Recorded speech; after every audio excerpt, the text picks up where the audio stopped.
certainly am, I told him, with my own dear daughter dead these many years, but I am not indiscriminate.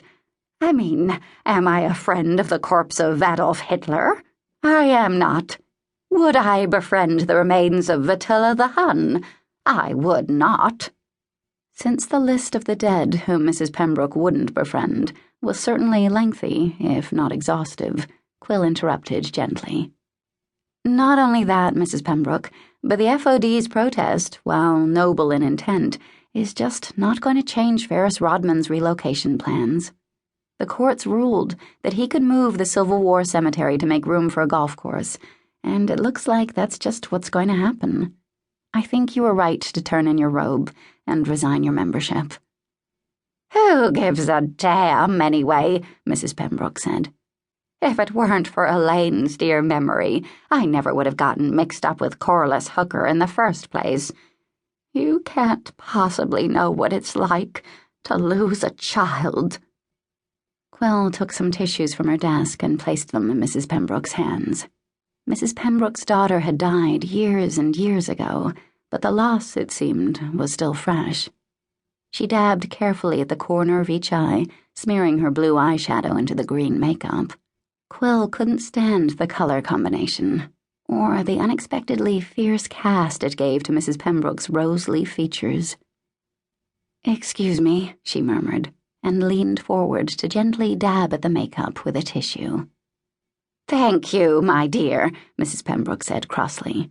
She sighed deeply. "Of course, you'll get some sense of a true mother's feelings when your cousin arrives tomorrow, won't you?" Mrs. Pembroke had been delighted to hear that Meg and Quill had family coming to stay. "Because," she had said, "there's nothing quite like one's own blood." "One's own family, at any rate," Quill had said cheerfully. Now, she said, "Yes, Meg and I are delighted. Coruscant wants to learn to cook, you know. Meg's spent all last week setting up lesson plans." "I just hope she's not drug-ridden, like so many of these young people." "I'm sure she isn't," Quill said in mild protest. "And she's not married?" "She's quite young." "Then she's sex-mad. They're all sex-mad these days, too.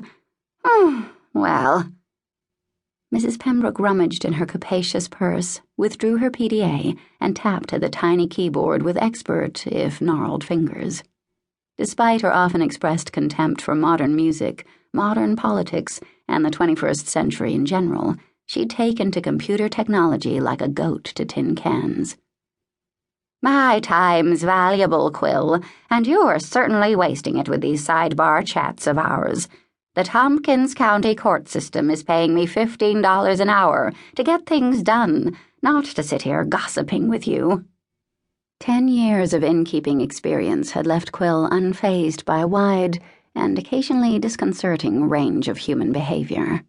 So she merely said, "Of course. What can we do for you today?" Despite her fluffy white hair, china blue eyes, and decorous navy blue suits, Mrs. Pembroke was one tough cookie. She leveled a laser-like gaze at Quill and said firmly, "My room." "Your room?" "I feel that I should be here for the duration of the trial. The arrangements are bound to go wrong. You and your sister Meg have not undergone a sequestration before, and I may have mentioned how particular my son-in-law is." She certainly had. Quill suppressed a second sigh. When she thought about it, she spent a lot of time suppressing sighs in Mrs. Pembroke's company.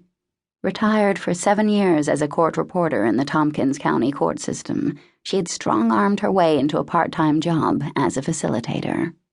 Unfamiliar at first with the duties of a court-appointed facilitator, Quill had asked Howie Murchison, the town justice for the village of Hemlock Falls. Howie had laughed and said, "Old Mrs. Pembroke doesn't have quite enough retirement money.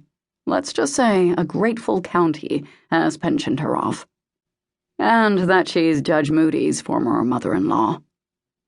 Mrs. Pembroke coughed delicately, her usual preface to an impossible request. "I was, of course, highly instrumental."